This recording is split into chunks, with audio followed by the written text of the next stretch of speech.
The flower's dying. It needs water.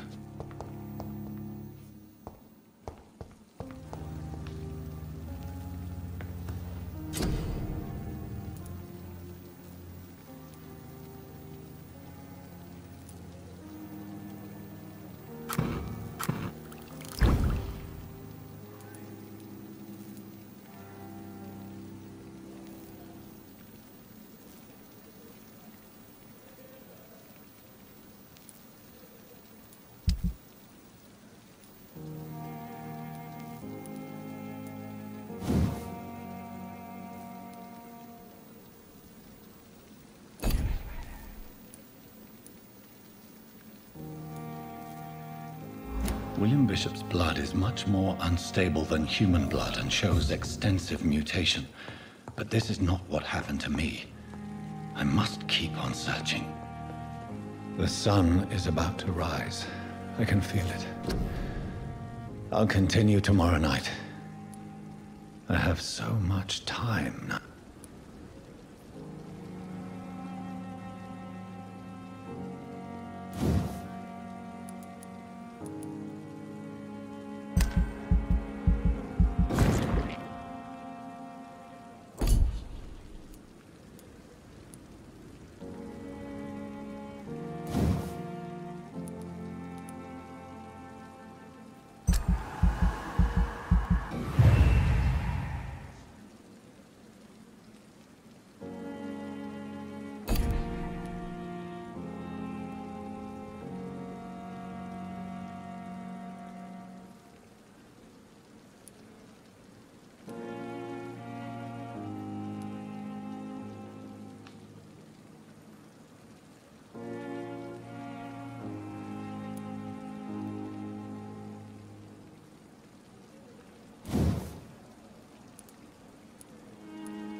to stay here until my research is complete.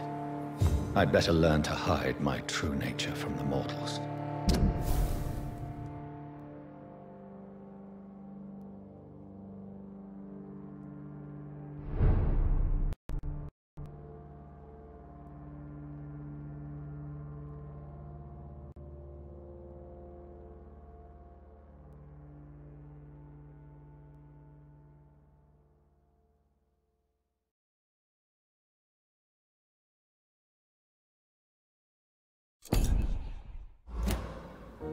What about my third?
That's the blood.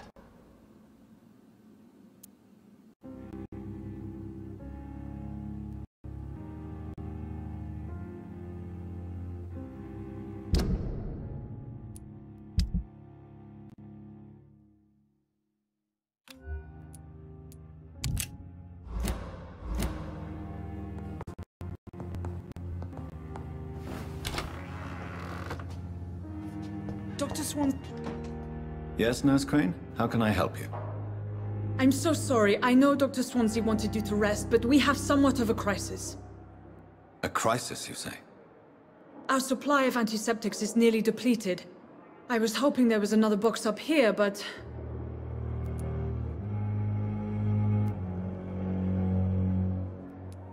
What type of hospital are you running? No antiseptics? You have been away too long, Doctor. With the war and now this epidemic, supplies have been running scarce for months now. I may have a solution. In France, during the war, drugs shortage was a daily problem, and we had to use our wits to overcome the shortages. However do you mean? If combined correctly, certain household chemical products can be used in a pinch instead. Now, where's the hospital storeroom? The storeroom? Fat chance. This is the Pembroke, and space is luxury we don't have. Everything used to be stored in the old morgue. Perhaps I should look there first. Where is this morgue? It's the large building behind the hospital. You'll need to go in the back door because it's been sealed off for sanitary reasons. Take this key. It opens a small back entrance at the end of a narrow street. The abandoned morgue behind the hospital. A small door at the end of a narrow street. On my way then. Thank you, nurse.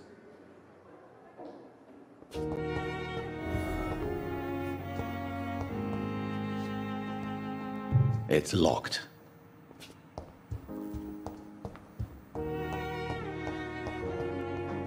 I cannot enter.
Not now. It's locked.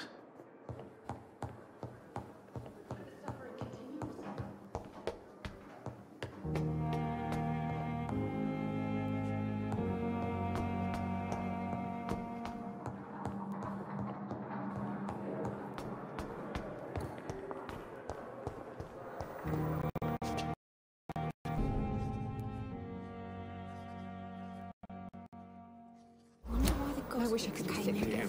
I feel my blood boil with the... The daily routine. Good evening, miss. I'm Dr. Reed, the new surgeon at the Pembroke Hospital. And who are you? Your name has no meaning to me, mortal. You're nothing but dust blown by the winds of eternity. I beg your pardon. What are you begging for, mortal? My clemency? Well, tonight maybe I'm inclined to mercy. You'll never forget the night you met Thelma Howcroft. You keep calling me mortal. Why is that? And if I'm mortal, what are you? Well, Dr. Reed, if you must know, I'm a vampire.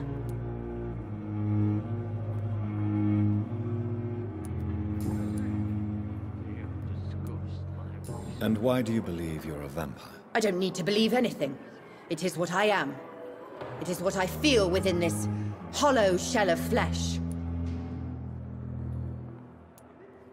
Please, describe to me how you feel. What is it like to be a vampire? I can hear my body crumble from the inside as my flesh cracks and fades. I sense the last pulse of postulant blood within my drying veins. I need new blood. I see. Have you ever heard of Cotard syndrome, Miss Howcroft? Never. It's a mental illness discovered by a French neurologist named Jules Cotard. The affected patients are delusional.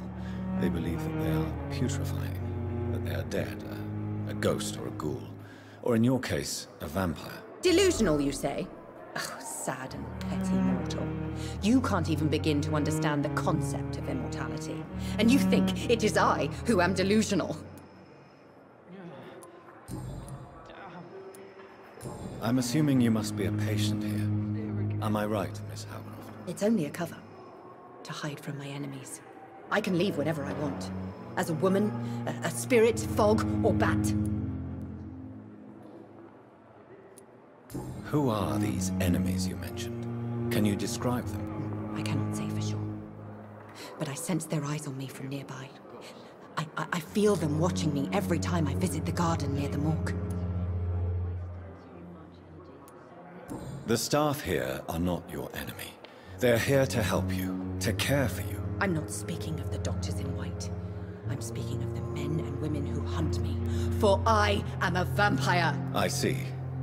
Don't worry. These people will not find you here. I'll personally make sure they leave you alone. Thank you, mortal. But do not interfere with them, for you are no match for those that hunt me.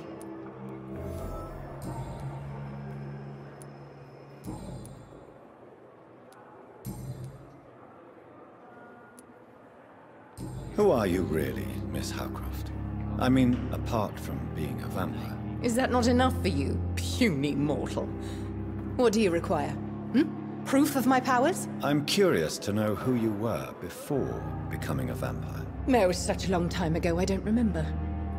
Centuries of unholy life can have strange effects on one's minds, you see? I'll leave you, Mistress of the Dark, to your nocturnal activities. Time has lost its effect on me. Many deaths. But the suffering continues. A lot of my own life. Fear.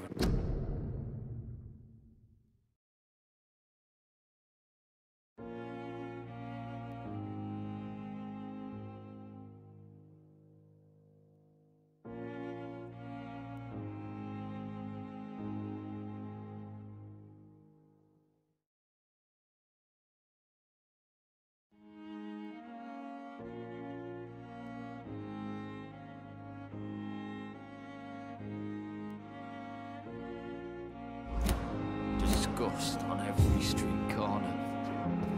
The daily routine.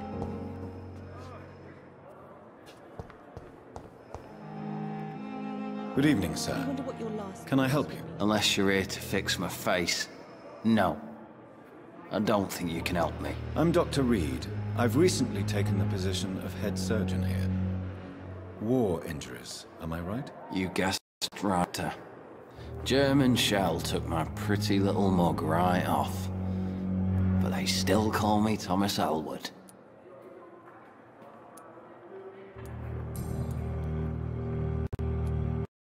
How close are you to Miss Horcroft? Are you aware that she thinks she is a vampire? To wait for her next nibble is the best reason to stay here. Every time she approaches my bed, she treats me like something tasty. A normal person. Aren't you afraid? She may hurt you if the game goes too far. She's quite harmless, I can assure you. Her head's broken inside is all. While I'm busted on the outside. But she's still beautiful. Living proof that there's hope. You do realize she's mentally disturbed. It's called the Cotard syndrome. She truly believes she's a vampire. In her madness, she never refers to my scars. And frankly, if I could, I'd join her world. It seems much more fun than the real one. So do you let her bite you? You know that's not sanitary. And why not? She's only supping a few drops of my blood. And the pain, it's real for once. She could decide to bite less willing patients. Then it's another good reason for me to stay here, Doctor.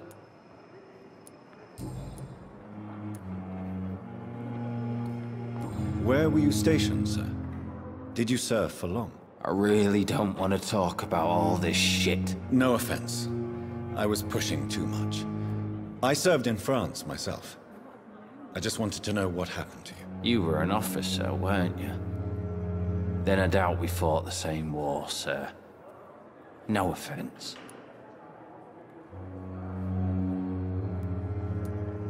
How close are you to Miss Horcroft?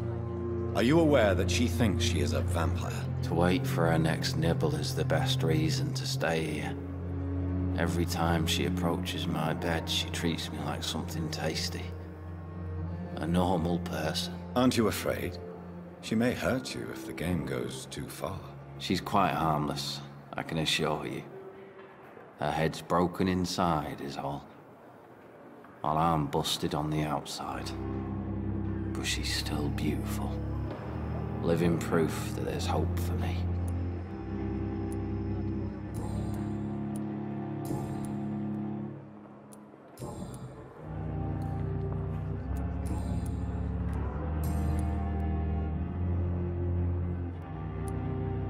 Why do you feel responsible for the injury, Thomas? What really happened? I wasn't disfigured by any German shells. It happened during my leave. It was an accident. Tell me what really happened then. I went with a whore in Rouen. Dead drunk I was. The hotel was a shithole. There was a fire that night. Did you start the fire? Were you trying to avoid going back to the front? That's not uncommon, you know. No. It's just that I was asleep when the flames reached the room. The girl was long gone. Bitch never woke me up. Left me to burn. Why lie about it? Come on. It's one thing to come back disfigured by the Germans. And it's another to get injured in an accident that could have happened to anybody.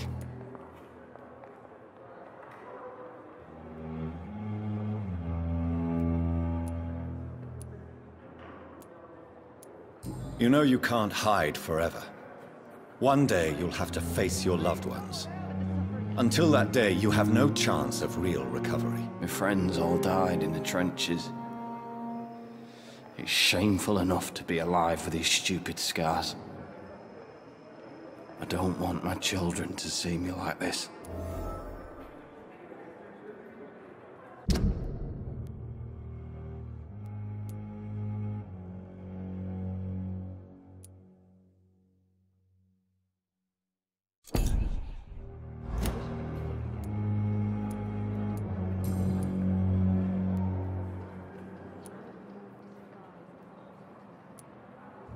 How is your stay with us, Mr. Elwood? Oh, it's bliss. I just escaped death in the trenches to be surrounded again by the moans of the dying. Can I ask you precisely why you're a patient here? It's the pain, sir. The drugs don't work.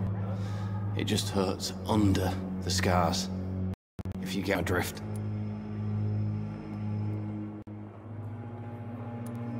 Who is treating you? Is someone in particular looking after your case? Nobody since the old and tired doctor spoke to me. Started to think I was forgotten about. Wouldn't blame you. You don't seem worried by that. My face hurts so much more when I smile or cry.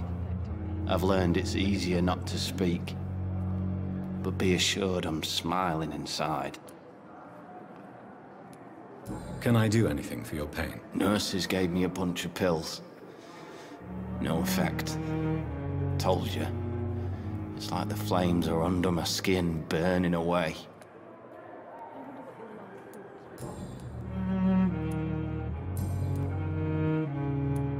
Goodbye for now, Mr. Elwood. Hearing disgust on every street corner. Good evening, Miss Howcroft. How are you tonight? I need blood, Doctor. Warm, rich, vibrant blood.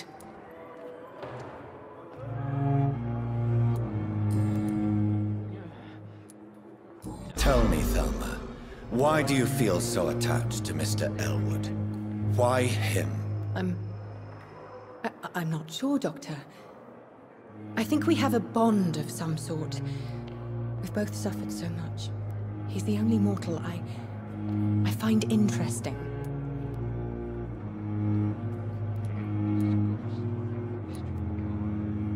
Would you say you and Mr. Elwood are romantically involved? No. No, Thomas is a delicate soul. Even though he disguises it. But I am not the woman he needs. No, for I am a vampire, Doctor.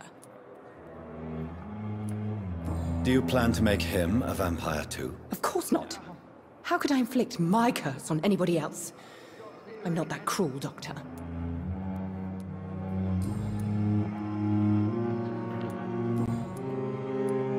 I'll leave you, Mistress of the Dark, to your nocturnal activities. I wish I could be sick again. Feel my blood boil with the fever. Good evening, Mr. Elwood. Evening, Dr. Reed.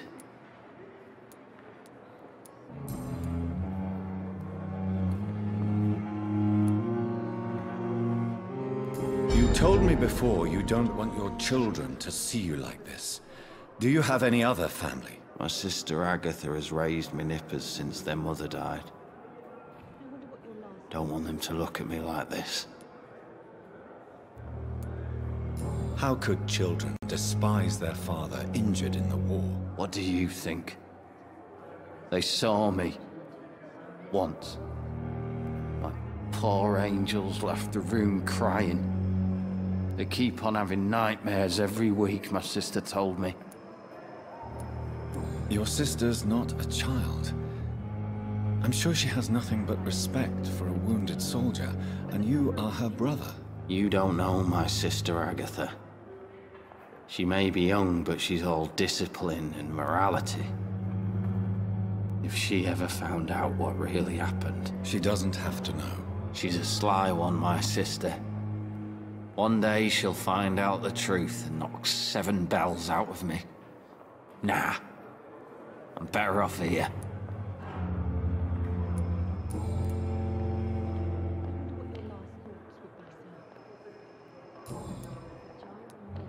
Goodbye for now, Mr. Elwood. Damn. The pain. Good evening, Miss Here Howcroft. again. How are you tonight? I need blood, Doctor. Warm, rich, vibrant blood.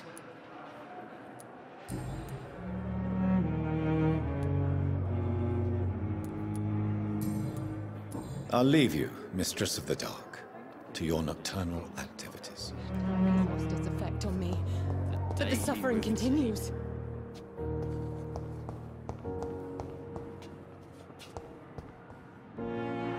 Good evening, Mr. Hampton.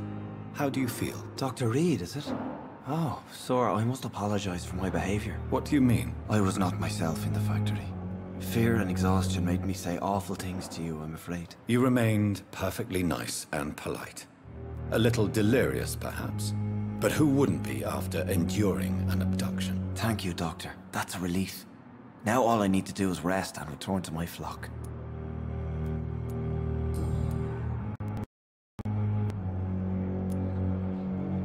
What do you do for a living, Mr. Hampton? I can't help but notice the cross around your neck. I manage a night asylum for the poor and homeless of the docks. And I try to guide the lost and hesitant on the right path to our Lord.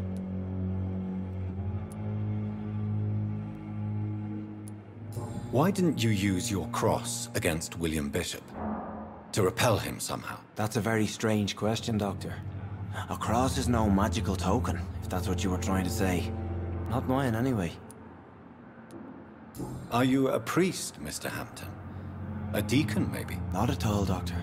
I'm just a man of faith willing to preach the good word. How do you feel, Mr. Hampton?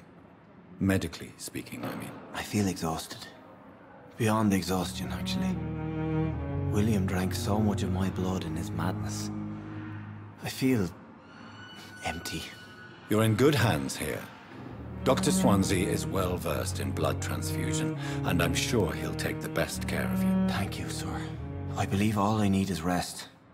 And then I can go back to the people who need me. Have you made friends since you arrived? Not really, but I recognize Miss Harriet Jones. I knew her when she lived by the docks. That poor woman had such a miserable life. You never came to see her here at Pembroke? Receiving visits when sick can be an important part of the healing process, you know. We're not just bodies. You're preaching to the converted now, Doctor. To be truly honest, I thought she was dead. She left the docks many months ago.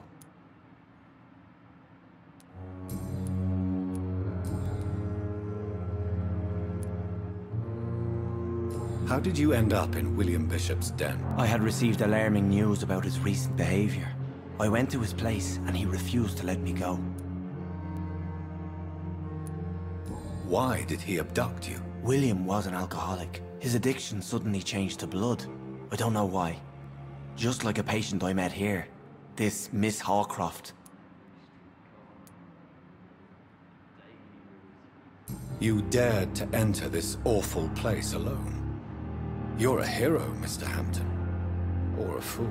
I'm just a man trying to help his friends, Dr. Reed. William Bishop was a conflicted soul, searching for light.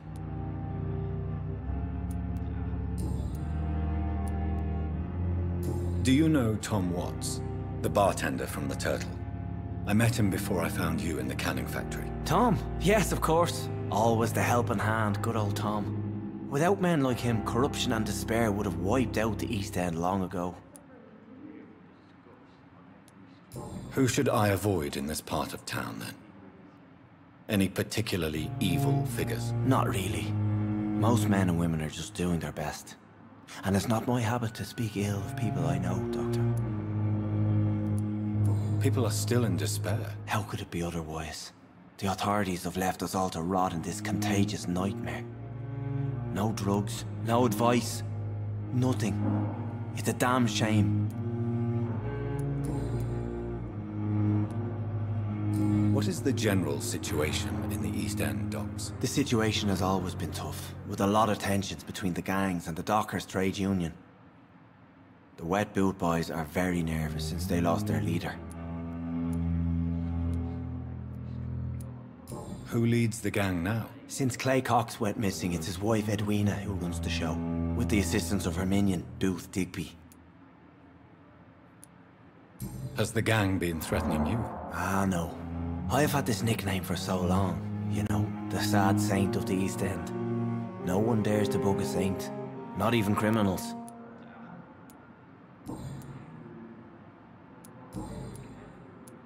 Goodbye, Mr. Hampton.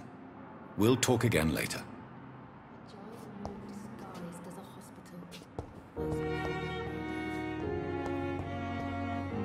It's locked, all right. Good evening, nurse. Good evening, Doctor. I don't think we've been introduced yet. My name is Pippa Hawkins. And I'm Dr. Jonathan Reed. Dr. Swansea has recently offered me a position in this hospital. Well, it's a euphemism that your help will be appreciated, Doctor.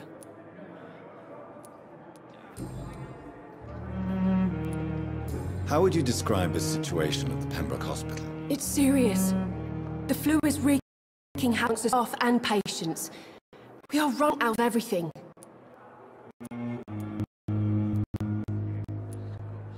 Nurse Hawkins, the Spanish flu will last forever. Even the Black Plague did kill everyone. I wish I could believe you. But what if this epidemic was worse? What if in the end, nobody was spared? You must get a hold of yourself, nurse. Sorry, I'm exhausted. No one has any idea when this epidemic will be over.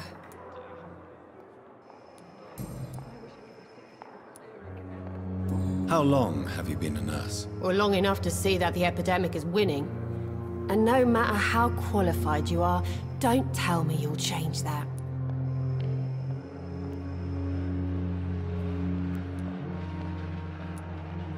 You'd be surprised what dedication can achieve, Nurse Hawkins. In medicine, sometimes we're just a test result away from a miracle. Sorry, Doctor. I don't want to sound bitter, but I'm just too tired to give a pep talk like Nurse Brannigan.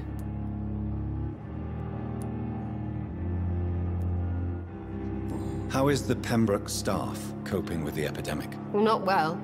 Milton, the ambulance driver, is even more grumpy than usual, especially concerning doctors. Why does Milton dislike doctors? I don't know. Just ask him. But be warned, Milton is not the chatty type. Why is Milton grumpy on a daily basis?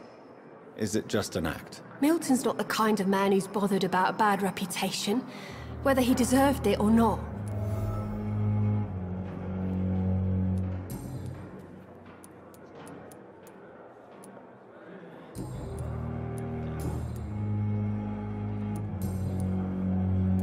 Goodbye, Nurse Hawkins.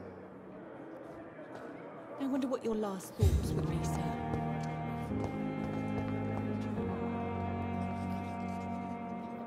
Yes, Doctor?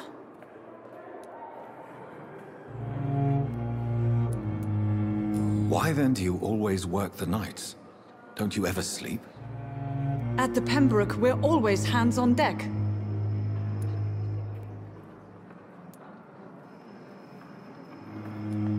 Lack of sleep and the medical profession always ends in disaster. I've witnessed many a colleague succumb to stimulants to fight exhaustion.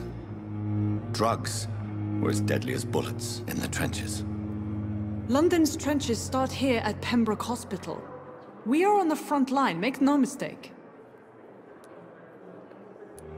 Your dedication to the Pembroke does you credit, Nurse Crane, but when do you sleep? We staff get our sleep when we can, Doctor. Nursing is a vocation, not the labor of a journeyman.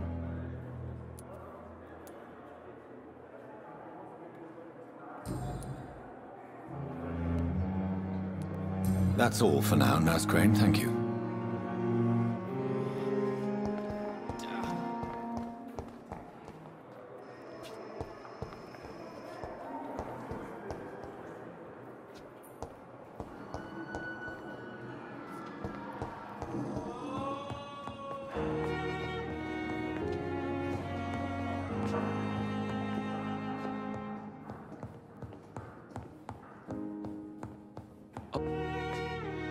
Good evening, sir.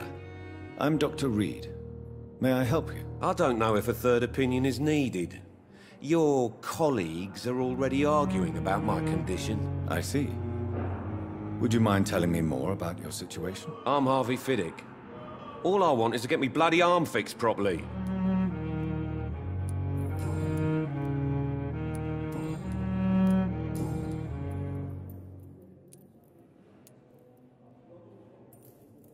Tell me about yourself, Mr. Fiddick. I'm just a regular guy waiting to get his arm fixed, so I can return to work and to my family. I was more curious about what you were doing before being hospitalized. I'm a carpenter. And a good one, too. But that means I need both arms to feed my family, Dr. Reed. Tell me about the doctors who are arguing about your case. Strickland and Aykroyd. They both want the best for me, but there's a lot of pride there. Doctors are no different from carpenters, it seems. What do you mean? I often had professional arguments with rivals on a build. Difference is, I disagreed about wooden nails, not flesh and bones. Are you satisfied with your treatment here? Well, it's clear that I've chosen a bad time to be injured. Forgive my bluntness, but you seem overwhelmed by cases of the flu. I won't lie to you about it. I'm afraid we are. Are you sure you don't want to operate yourself, Dr. Reed? I have the feeling you're very capable. And your colleagues seem to think so too. In other circumstances, you would be right. But for now, I don't think I can take on the responsibility. My apologies.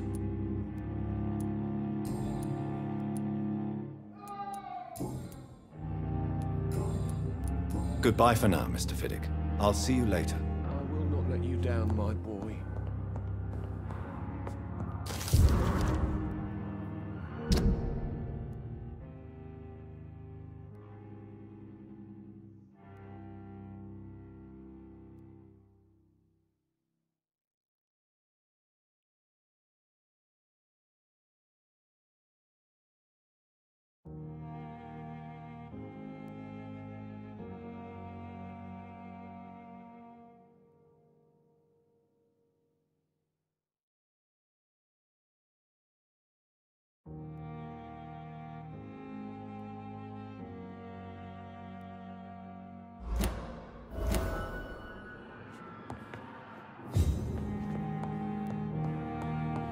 You always knew the words to calm the children, Helen. As for me, what a blundering idiot.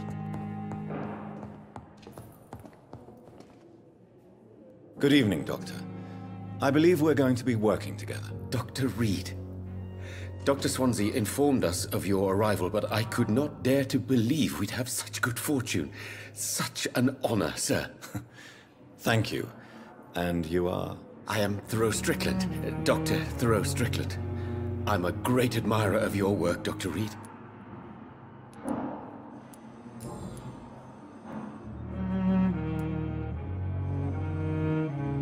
Please, could you tell me something about yourself? I'm a great admirer of your work concerning blood transfusion, Dr. Reed.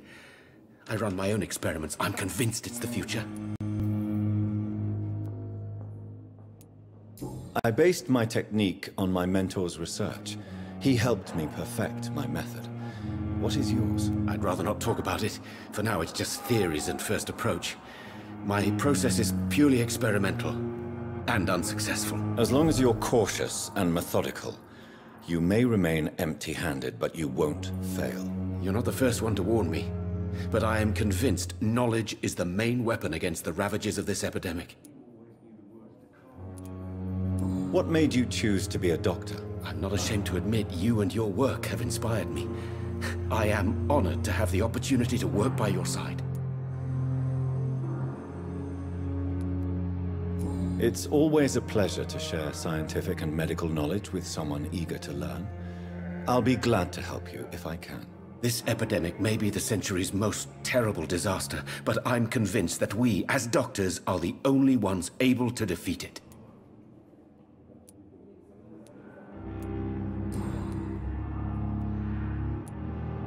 What can you tell me about the Pembroke? Well, it has always been an honor to work with Dr. Swansea. But with your arrival, I can't think of a better opportunity to learn about blood transfusion. You seem quite optimistic. It's a rare and precious attitude in these difficult times. I'm convinced that this epidemic is a test of endurance and dedication for us men of science. Questions remain about our capacity to resolve the situation. True, true. Last summer, during the first wave of the epidemic, I used to joke with Milton about the extra work. We're not smiling now. Do you need help with anything in particular? Well, yes, maybe. I'm waiting for a batch of products I ordered for my personal research. Yet my supplier seems to have vanished. Do you want me to play the errand boy for you? Oh no, Dr. Reed. But if you went personally to his shop, what with your reputation and all, he wouldn't dare to refuse the products I need. I see. Well, give me the address, for I may pass by if I have time.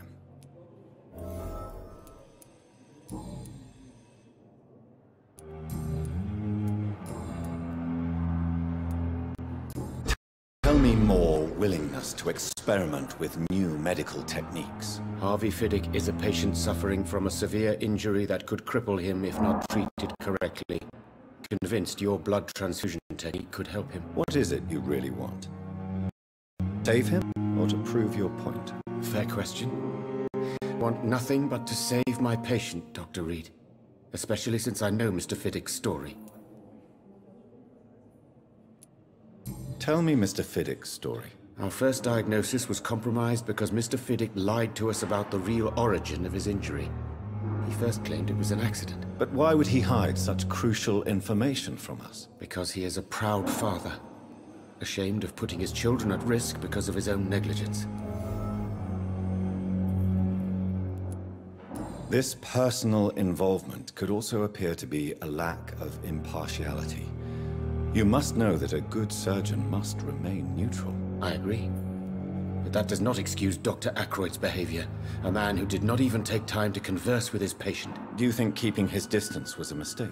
All I know is that I'm taking care of human beings with desires, hopes, and fears. Not some biological machine comprised of blood, bones, and flesh.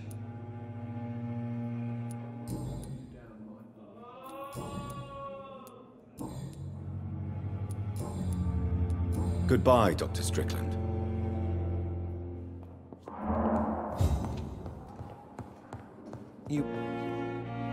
Good evening, Mr. Fiddick. Good evening, Dr. Reed.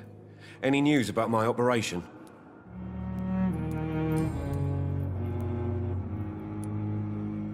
You seem worried about the safety of your family. And it's obviously the reason why your wound troubles you so much. I cannot give up on my children now. They both need me living. What about their mother, if I may ask? She died in 1915 during one of the first Zeppelin raids. We never found her body. Tell me about your injury, Harvey. Why do you feel so guilty about it? My wife died because of me. And now I may lose everything because I've been careless enough to hurt myself. What an arsehole. How could your job be responsible for your wife's death? I was working a double. She went out to bring me a hot meal and got caught in a German bomb raid. You can't hold yourself responsible for your injury, Mr. Fiddick.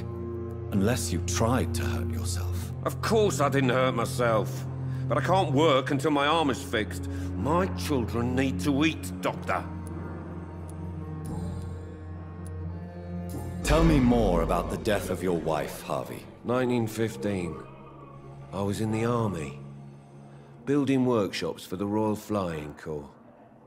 Helen was happy I wasn't sent to the front. What happened? The Germans sent Zeppelins to bomb the construction site, but they missed their target. My wife was bringing my dinner when the bombs fell.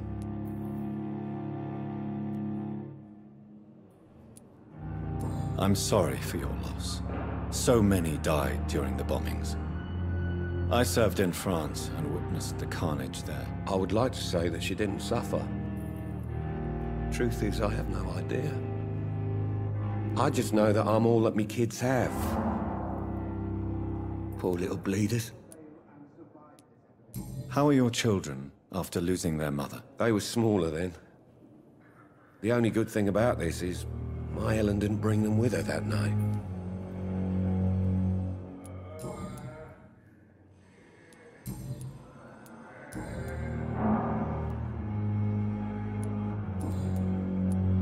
Goodbye for now, Mr. Fiddick. I'll see you later. Oh, sweet girl. Reads me like a book. Never could keep anything from her. Don't waste your time with me.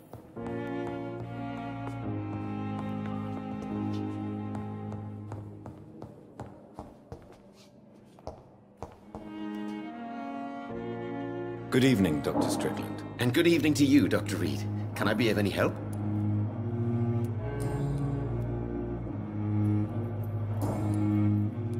Goodbye, Dr. Strickland.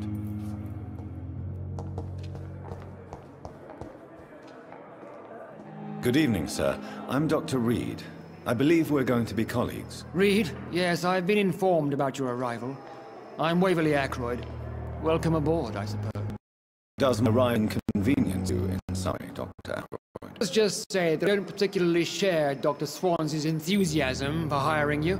What we need here are reliable professionals, not overrated dabblers.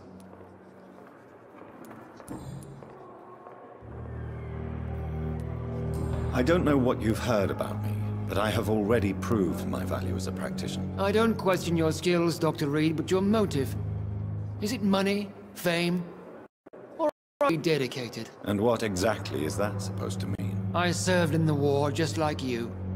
But unlike you, I did not use the wounded to play the modern sorcerer. Be careful what you insinuate, Dr. Ackroyd. I only want you to admit you used those men to improve your theories.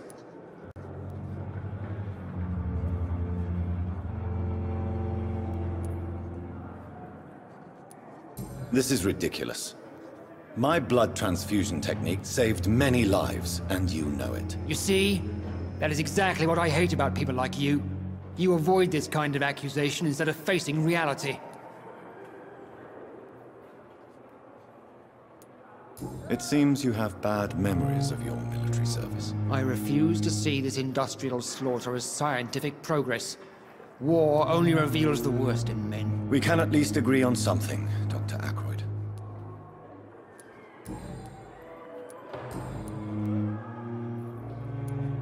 Tell me, Waverly, what do you think of Dr. Strickland's enthusiasm for his experimental research? Strickland is playing with his patients' lives for pride and glory. Now that, sir, is unethical. Are you thinking about something in particular? Harvey Fiddick needs delicate surgery. I believe we should stick to the usual procedure, but my young colleague obviously disagrees.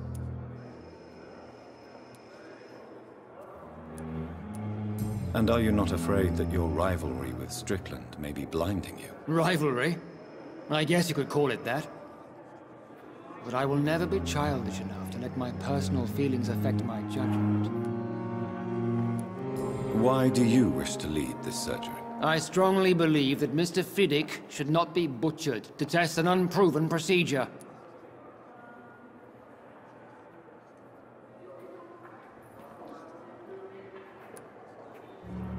If you are going to lead this surgery, I'm trusting you to assume the consequences of your actions, whatever the result. I'm not the kind of man who runs away from his responsibilities, Dr. Reed.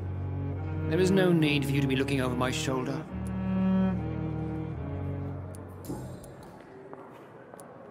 If you have a problem with me, Dr. Ackroyd, please feel free to tell me. Dr. Swansea has imposed your presence on this hospital without asking anyone's advice. The benefit of his position. But I don't agree with it. I know we've never met before, but I believe this hospital could use all the help it can get. You will agree with that, I'm sure. Oh, but I have heard about you, Dr. Reed. Of course you can't say the same about me, since I have not wasted my time courting the press.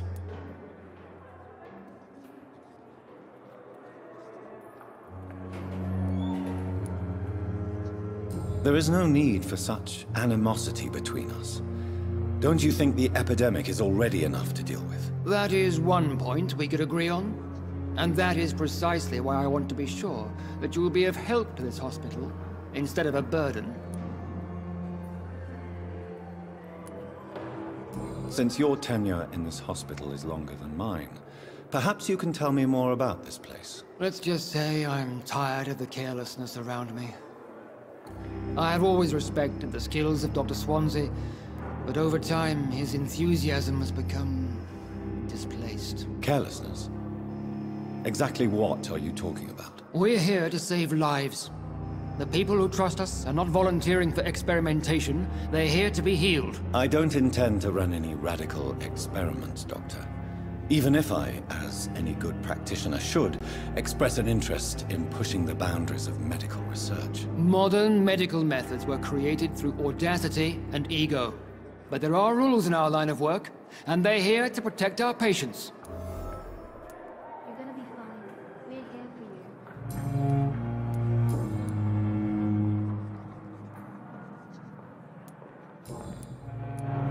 you. Thank you for your time. We'll talk later.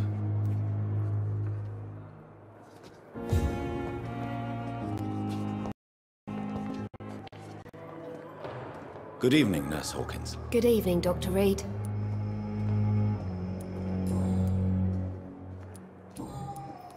Goodbye, Nurse Hawkins.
It's locked, all right.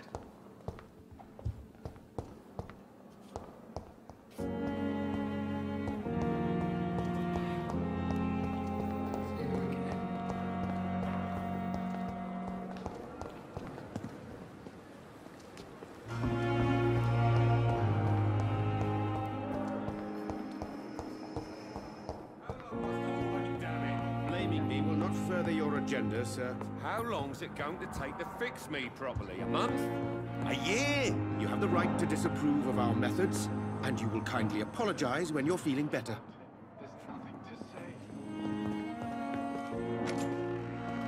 Good evening, Dr. Strickland. And good evening to you, Dr. Reed. Can I be of any help?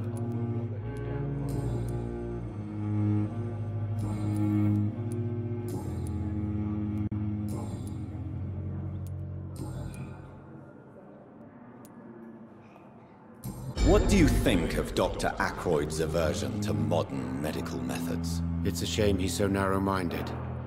Dr. Swansea taught me that science is about exploring uncharted territory. I'm convinced that's true. With the influenza and all that's going on, you should put your differences aside, don't you think? Why is it so difficult to work together? I believe that if Dr. Ackroyd had been the one to discover the transfusion process, he would be the first to recommend its use. So you believe it's just a question of jealousy and pride? Dr. Ackroyd is as proud as he is blinded by his obsolete concept of medical science.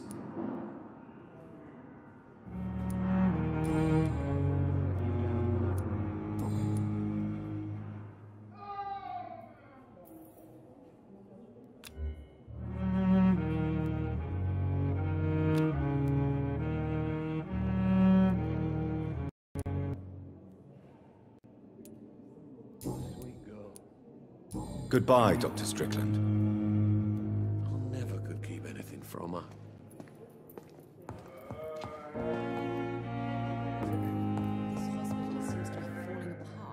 Good evening, Mr. Fiddick. Good evening, Dr. Reed. Any news about my operation?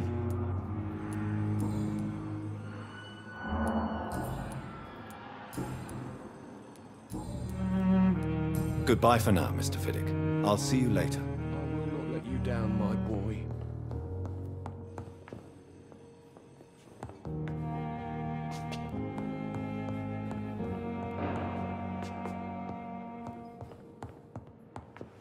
You always knew the words to calm the children, Ellen. As for me... Good evening, madam. Can I help you? It's my son who needs you, sir. I'm Dr. Jonathan Reed. How can I help your son? I'm Beatrice Goswick, mother of Mortimer Goswick. Could you check on him, please, Dr. Reed? I've heard much of your talents as a physician.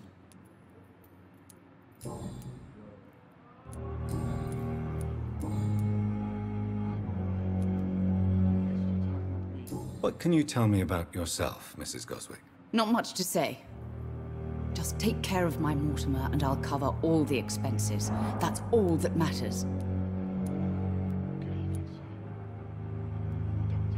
May I ask if you have an occupation, Mrs. Goswick? I'm a teacher by profession. I teach young women who are more ambitious about their futures than their families.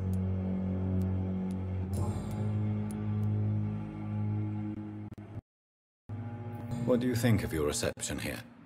Any complaints? I have had the uttermost reservations about this hospital since we arrived. But we had no other choice, considering the state of emergency. Is there something in particular that's bothering you? Some of the staff were not especially welcoming. I suspect they're not accustomed to dealing with patients of sole standing.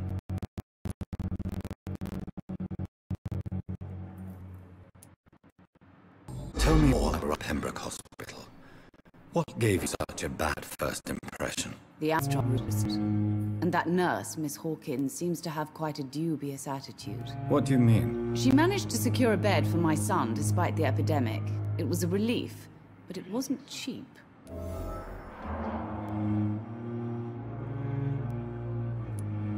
She charged you for a bed? Yes, and I paid without question, considering the urgency of the situation.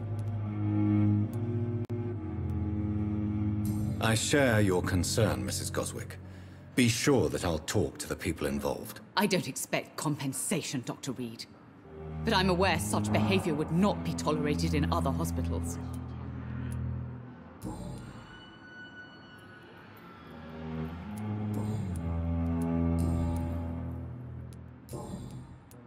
Goodbye, Mrs. Goswick.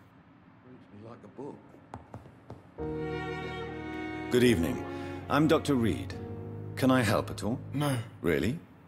Why are you here, then? I don't want to talk. My throat hurts too much. I suppose that this pain is the reason you're here. Is someone taking care of you? Yes. And no. Could you at least tell me your name, sir? Mortimer. Mortimer Goswick.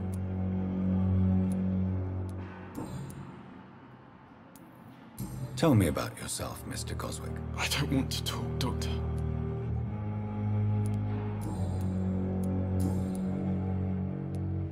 How painful is your throat, Mr. Goswick? So painful I'd rather not talk at all, Doctor. I'll let you get some rest, then. I'm all right. Good evening, Mr. Goswick. How are you? I'm okay. Why did your mother have you hospitalized here? She seems convinced this is a bad hospital. My mother just wants the best for me. She won't rest while I'm here. She'd go all the way to hell and back to help me.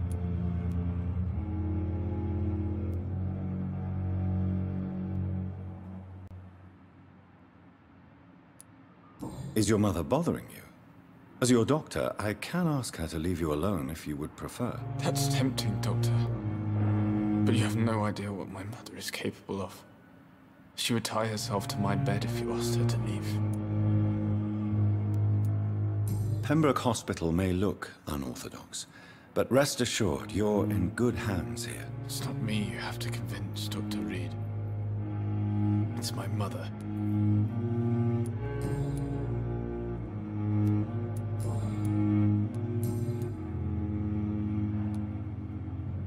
Tell me about yourself, Mr. Goswick. I don't want to talk, Doctor. I have to go now, sir. But don't hesitate to contact me if you need any help. I'm all right. Don't waste your time with me.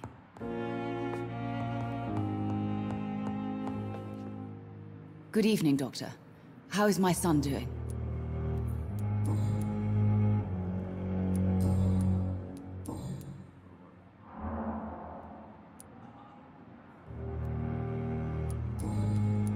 Goodbye, Mrs. Goswick. Good evening, sir. Doctor.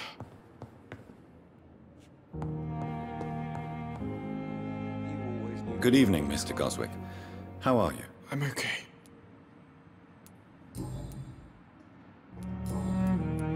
I have to go now, sir. But don't hesitate to contact me if you need any help. Good evening, sir. I will not let you down, my boy.